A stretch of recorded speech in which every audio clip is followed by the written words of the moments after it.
Nabiyyina Muhammad wa ala alihi wa ashabihi wa man tabi'ahu ila yaumiddin. Faya ibadallah, usikum wa nafsi bitaqwallah. Ittaqullaha haqqa tuqatihi wa la tamutunna illa wa antum muslimun.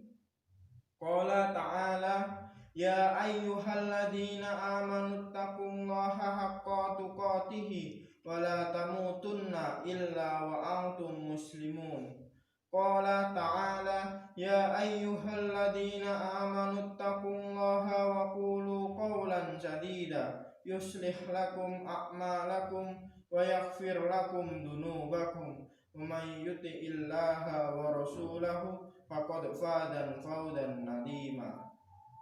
Wa qala an-nabi fa inna asdaqal hadisi kitaballahi wa khairul hadyi hadyu Muhammadin sallallahu alaihi wasallam wa syarrul umuri muhdatsatuha wa kullu muhdatsatin bid'ah wa kullu bid'atin dolalah wa kullu dolalatin finnar. Jamaah sekalian yang dirahmati oleh Allah, alhamdulillah pada siang hari ini marilah kita panjatkan puja dan puji syukur kepada Allah Subhanahu wa taala karena kita dapat berkumpul khutbah Jumat pada Jumat kali ini dengan keadaan sehat walafiat. Yang kedua, marilah kita bersolawat kepada Nabi Muhammad Shallallahu Alaihi Wasallam karena beliaulah Islam dapat berjaya hingga saat ini dan kita dapat menikmati kebaikannya. Jamaah Jumat hafizakumullah, banyak ulama yang mengatakan bahwa setiap doa pasti dikabulkan oleh Allah Subhanahu wa ta'ala berdasarkan penafsiran mereka terhadap Al-Quran surat Al-Mu'min ayat 60. Ud'uni astajib lakum, berdoalah kepadaku niscaya akan kuperkenankan bagimu. Namun di sisi lain para ulama juga sering berbicara tentang hal-hal yang dapat mengakibatkan tertolaknya doa, sebagaimana Rasulullah sendiri pernah mengatakan bahwa sesungguhnya Allah tidak akan mengabulkan doa dari orang yang hatinya lalai. Artinya sebetulnya tidak setiap doa pasti dikabulkan oleh Allah karena ada sebab-sebab tertentu yang menghalanginya. Sehubungan dengan itu, Alamah Syahid Abdullah bin Alawi Al-Haddad dalam kitabnya berjudul Nafaisul Uluwiyah fi Al-Masail Al-Sufiyah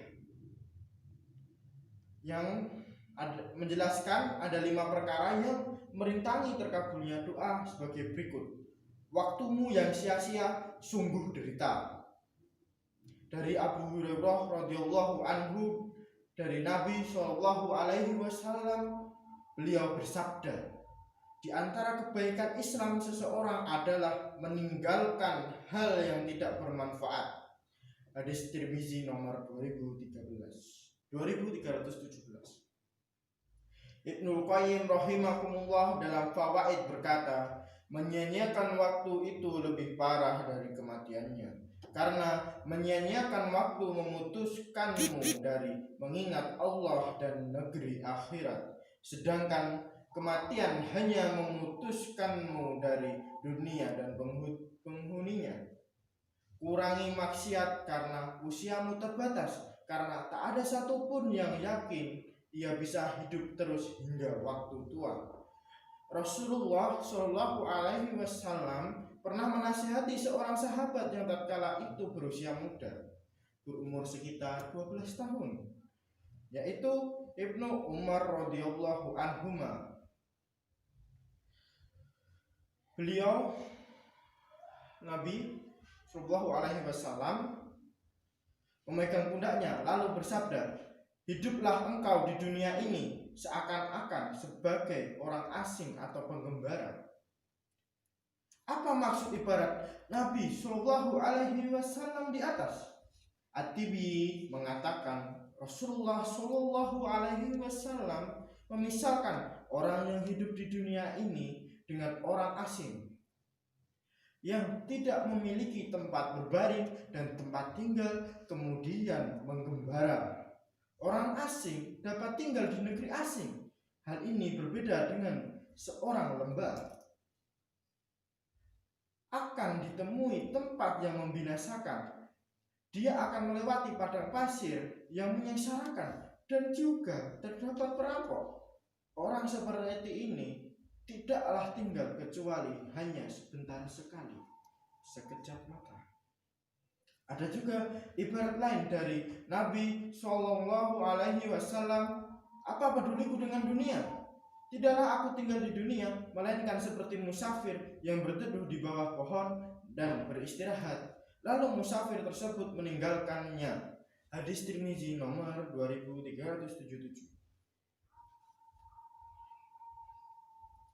Teman dekatmu akan membuatmu sengsara atau selamat. Dari Abu Hurairah radhiyallahu anhu, Rasulullah Shallallahu Alaihi Wasallam bersabda, seseorang akan mencocoki kebiasaan teman karibnya. Oleh karena itu, perhatikanlah siapa yang akan menjadi teman karib kalian.